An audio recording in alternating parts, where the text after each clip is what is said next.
Hello student, good morning. आज हम discuss करेंगे about connected motion. Connected motion क्या होता है कि जैसे कि मान लीजिए कोई भी टू बॉडीज मान लेंगे। जैसे पहले देखो इस पे किस तरह से एक बिल्कुल फ्रिक्शनलेस पुली ले ली, ऐसे एक फ्रिक्शनलेस पुली ले ली और ये स्ट्रिंग ले ली। उससे टू बॉडीज जैसे कि एक का मास है वो m1 मान लेंगे और दूसरी का जो मास है, जो दो बॉडी मान रखी है उसमें पहले का मास कितना मान लिया m1 और सेकंड बॉडी का मास कितना मान लिया m2 मान लिया। और वो दोनों के दोनों जो मास है वो एक स्ट्रिंग के साथ कनेक्ट कर दिए और जो स्ट्रिंग है वो भी बिल्कुल ही लाइट है और फ्रिक्शनलेस है। मीन्स देखो स्ट्रिंग है उसका अपना एक फोर्स होगा और उस फोर्स को स्ट्रिंग के अंदर जो फोर्स होता है उस फोर्स को हम किससे रिप्रेजेंट करते हैं, टेंशन से रिप्रेजेंट करते हैं। जैसे कि जो परपेंडिकुलर फोर्स है उसको थ्रस्ट से रिप्रेजेंट किया जाता है, ऐसे ही जो स्ट्रिंग होती है उसके अंदर जो फोर्स है उसको टेंशन से रिप्रेजेंट कर देते हैं। तो इस तरह का जो मोशन है यहाँ से आपको दिख रहा है ना, connected. Connected means two bodies मान ली जिनके मास है वो कितने मान लिया m1 और m2 मान लिया, उसको टाइड कर दिया at the end of in extensible string. ये एक स्ट्रिंग ले ली, ये इस तरह से ऐसे इसके ऊपर से मूव करिए, इन एक्सटेंसिबल स्ट्रिंग ले ली, उसके एंड से इन टू बॉडीज के मास को कनेक्ट कर दिया। तो इस तरह का जो मास है वो क्या इस तरह का जो मोशन है वो क्या कहलाता है, कनेक्टेड मोशन कहलाता है। अब देखो यहाँ पर जो दो बॉडी मानी है उनके मास को इस प्रकार से माना है कि m1 इज ग्रेटर m2। तो क्या होगा कि जो m1 है वो नीचे की तरफ जाएगा और m2 है वो ऊपर की तरफ जाएगा। मीन्स क्या करेगा, वो एक्सेलरेट करेगा।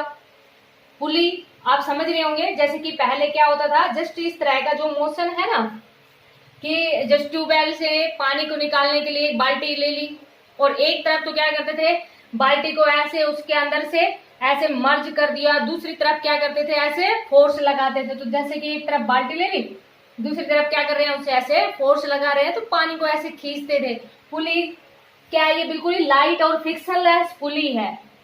फ्रिक्शन अपोज करता है ना, किसी भी टाइप के मोशन को अपोज करता है, तो बिल्कुल फ्रिक्शनलेस है कि ये अपोज नहीं करेगी, बल्कि इसके ऊपर ये जो स्ट्रिंग है वो बिल्कुल स्मूथली ऐसे मूव करने लग जाएगी, क्योंकि रोलिंग फ्रिक्शन सबसे लेस होता है। वैसे भी हम आगे इसके सेकंड चैप्टर में ही डिस्कस करेंगे टाइप्स ऑफ फ्रिक्शन के बारे में। तो कोई भी बॉडी जब रोल करती है ना, जैसे कि मान लीजिए कोई हैवी वजन कोई हैवी वजन है, उसको ही एक जगह से दूसरी जगह पे लेके जाना है, तो आपने देखा होगा कि जैसे बड़े बड़े बैग होते हैं उनके नीचे टायर से लगे होते हैं तो कि इजिली मूव करने लग जाए बॉडी। तो वही इस तरह की जो मोशन है उसको क्या कहेंगे, हम कनेक्टेड मोशन कहेंगे। तो यहाँ पर क्वेश्चन आपके पास ये बनता है, न्यूमेरिकल बनते हैं इस पे, कि ये जो कितने एक्सेलरेशन के साथ ये स्ट्रिंग है वो एक्सेलरेट करेगी और कितना इसके अंदर टेंशन होगा। टेंशन का मतलब जान रहे हो, यहाँ पर फोर्स ही है लेकिन स्ट्रिंग के अंदर जो फोर्स होता है उसको टेंशन से रिप्रेजेंट करते हैं। तो यहाँ पर देखो स्ट्रिंग का भी अपना एक टेंशन होता है ना। जैसे सपोज करो ये स्ट्रिंग है, हमने काफी ज्यादा वजन को लटका दिया और ऊपर भी इसको एक टाइट कर दिया, बांध दिया किसी स्पोर्ट से और काफी ज्यादा वजन लटका दिया, तो बहुत ज्यादा वजन लटकाने से टूट गई। अगर थोड़ा वजन लटकाया था पहले तो ये नहीं टूटी, क्योंकि इसने क्या कर रखा है, उसको सपोर्ट कर रखा है। तो इसका अपना एक फोर्स है और उस फोर्स को स्ट्रिंग के अंदर जो फोर्स होता है उसको हम टेंशन से रिप्रेजेंट करते हैं। तो ये बात समझ में आ गई। यहाँ पर क्वेश्चन आपसे समझ आ गया ना, एक तो टेंशन इन द स्ट्रिंग, इस तरह से क्वेश्चन पूछा जाता है, और ये कितने एक्सेलरेशन के साथ एक्सेलरेट करेगी ये पूछा जाता है। अब देखो यहाँ पर आपके पास क्या माना हमने कि m1 है वो ग्रेटर m2 है।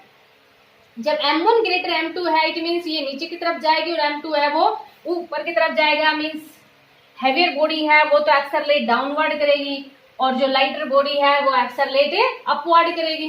समझ आ गया होगा। ज्यादा वजन है मीन्स जैसे कि मान लीजिए कोई भी पुली ले ली हमने, इस तरह से पुली ले ली, एक तरफ कम फोर्स लगा रहे हैं दूसरी तरफ ज्यादा लगा रहे हैं, तो किधर जाएगी, मीन्स जो कम वाला है वो ऊपर की तरफ जाएगा, ज्यादा वाला ऐसे नीचे की तरफ आएगा, तो ये नीचे की तरफ एक्सेलरेट करेगी और ये ऊपर की तरफ एक्सेलरेट करेगी। टेंशन है वो स्ट्रिंग एक ही है आपके पास और बिल्कुल ही लाइट स्ट्रिंग है ये, और जो पुली से वो दोनों तरफ ऐसे ये एक ही स्ट्रिंग है, ये ऐसे ही पुली के ऊपर से ऐसे रोल कर रही है। तो टेंशन स्ट्रिंग के अंदर दोनों तरफ क्या रहेगा, सेम। समझ आ गया होगा। अब देखो बिल्कुल सिंपल सी चीज है, यहाँ पर ये नीचे की तरफ जा रही है, टेंशन भी फोर्स होता है और अगर मास को मल्टीप्लाई कर दिया एक्सेलरेशन से तो वो भी हमारे पास क्या बन जाता है, फोर्स ही बन जाता है। समझ में आ गया होगा। वेट, कोई भी जो बॉडी होती है उसका वेट एक्टिंग वर्टिकली डाउनवर्ड, और वेट है वो हमेशा सेंटर से लगता है। वेट हमेशा डाउनवर्ड एक्ट करता है और किससे लगता है, सेंटर से। समझ आ गया बेटा। तो देखो टेंशन भी हमारे पास फोर्स ही होता है, और वेट भी हमारे पास क्या होता है, फोर्स ही होता है, क्योंकि फोर्स क्या होता है, मास इनटू एक्सेलरेशन। समझ आ गया बेटा। अब देखो यहाँ पर पहले तो हम किसके लिए ले लेते हैं, फॉर ए हैवियर बॉडी ले लेते हैं। बहुत ही सिंपल सा आर्टिकल है, फॉर हैवियर बॉडी लेते हैं। तो यहाँ से आपको बिल्कुल साफ दिख रहा है कि M1 है वो ग्रेटर है M2 से, तो ये डाउनवर्ड मोशन होगा और इसका कितना रहेगा, अपवर्ड मोशन रहेगा। तो फॉर हैवियर बॉडी के लिए नेट जो फोर्स है वो किधर लगेगा, डाउनवर्ड लगेगा नेट फोर्स। तो यहां से हम कंडीशन क्या लिख देंगे, या हम लिख देते हैं पहले, net force acting vertically downward, net force acting vertically downward. आप देखो बेटा, नेट फोर्स है वो डाउनवर्ड क्यों, क्योंकि ये मास है वो ज्यादा है, तो M1 G माइनस T, क्योंकि नेट फोर्स क्या है, मास इंटू एक्सेलरेशन। समझ आ गया। For lighter body, lighter body के लिए देखो, क्योंकि M1 है वो ग्रेटर M2 माना है, तो for lighter body, lighter body के लिए T माइनस, क्योंकि ये ऊपर की तरफ है, नेट फोर्स किधर है, ऊपर की तरफ। इट मीन्स ये कंपोनेंट ज्यादा है किससे, M2G से, तो क्या लिख देंगे, T minus M2G equal to M2A। इसको क्या मान लिया, सेट। यहाँ तक समझ में आ गया होगा। अब हम क्या निकालेंगे, एक्सेलरेशन एंड टेंशन। इसको रब करते हैं, समझ आ गई होगी तो देखो बेटा, अब दो इक्वेशन लिए हमने, पहले क्या करते हैं, ऐड करते दोनों इक्वेशन को, adding equation first and second, first और सेकंड को ऐड कर दो। M1G माइनस T इसमें ऐड कर दें, T minus M2G equal to M1A plus M2A।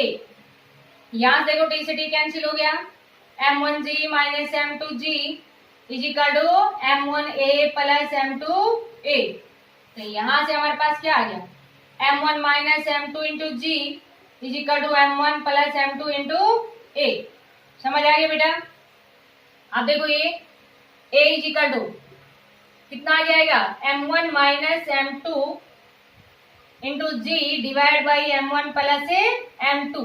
तो ये हमारे पास क्या आ गया, एक्सेलरेशन। अगर इन बॉडीज का मास हमारे पास दे रखा हो, जैसे कि M1 4 किलोग्राम दे रखा है, M2 हमारे पास 2 किलोग्राम दे रखा है, तो 4 minus 2 divide by 4 plus 2 into G हमारे पास क्या है, एक्सेलरेशन ड्यू टू ग्रेविटी।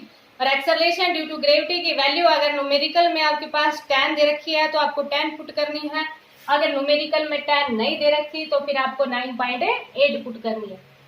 देखो बेटा, इसमें जो हमारे पास हर न्यूमेरिकल में कंडीशन चेंज होती रहेगी। अगर इस तरह का आपके पास कोई न्यूमेरिकल दिया हुआ है, मीन्स इस प्रकार से कनेक्टेड है, तो आप डायरेक्ट फॉर्मूला यूज कर लोगे एक्सेलरेशन के लिए। एक्सेलरेशन के लिए डायरेक्ट फॉर्मूला क्या आया, M1 minus M2 into G divide by M1 plus M2। समझ में आ गया होगा। अब टेंशन इन द स्ट्रिंग पूछ लिया जाए, तो देखो बेटा, इक्वेशन हमारे पास दो है, इन दो की इक्वेशन की हेल्प से हम निकालेंगे। अभी हमने क्या किया था, ऐड कर किया था, अब क्या कर देंगे, डिवाइड कर देंगे। Dividing equation first and second. क्यों डिवाइड कर रहे हैं, क्योंकि डिवाइड करेंगे तो एक्सेलरेशन से एक्सेलरेशन कैंसिल हो जाएगा और हमारे पास क्या आ जाएगा, टेंशन। तो डिवाइड कर दिया, M1G minus T equal to कितना है, M1A, इसको डिवाइड कर दिया, T minus M2G divide by M2A, A से A कैंसिल हो गया। समझ में आ गया बेटा। अब देखो क्रॉस मल्टीप्लाई कर देंगे, अगली लाइन में A को A से कैंसिल कर दोगे, क्रॉस मल्टीप्लाई करो, M1 M2G minus T M2, M1T minus M1 M2G। समझ आ गया। इसको इस साइड ले आना, M1 M2G plus M1 M2G is equal to M1T plus T M2। तो यहां से हमारे पास G को कॉमन ले लिया, सॉरी ये तो दोनों सेम सेम टर्म है ना, तो 2 M1 M2G M1 plus M2 into T।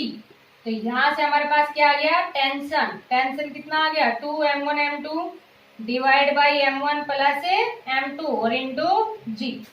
तो by knowing the mass m1 and m2 we can calculate the acceleration and tension in the string. तो बिल्कुल ही सिंपल सा है। आपको बताया बेटा कि ये वाले जो फॉर्मूले हैं डायरेक्ट ये हम कब लगाएंगे, जब हमारे पास इस तरह की कोई भी कंडीशन दे रखी है। जैसे कि मान लीजिए इसी में हमारे पास ये दे रखा होता कि जैसे मास m1 है, वो सपोज करो आपके पास कितना दे दिया जाए, 4 किलोग्राम दे दिया जाए, और m2 है वो कितना दे दिया जाए, 2 किलोग्राम दे दिया जाए। तो एक्सेलरेशन मीन्स आपके पास फिर यहाँ पर m1 की जगह कितना मिलेगा 4 और m2 की जगह कितना मिलेगा 2। तो फिर आप क्या करोगे, डायरेक्ट जब इस तरह का मोशन है आपके पास, मीन्स इस प्रकार से कनेक्टेड है, फिगर इस तरह का बना हुआ है, तब एक्सेलरेशन के लिए m1 की जगह कितना पुट कर दिया 4 - 2 डिवाइड बाई 4 + 2 6, और एक्सेलरेशन ड्यू टू ग्रेविटी की वैल्यू नहीं दे रखी तो 9.8 पुट करोगे। तो ये वैल्यू हमारे पास कितनी आ जाएगी 2/6 9.8। समझ आ गया बेटा।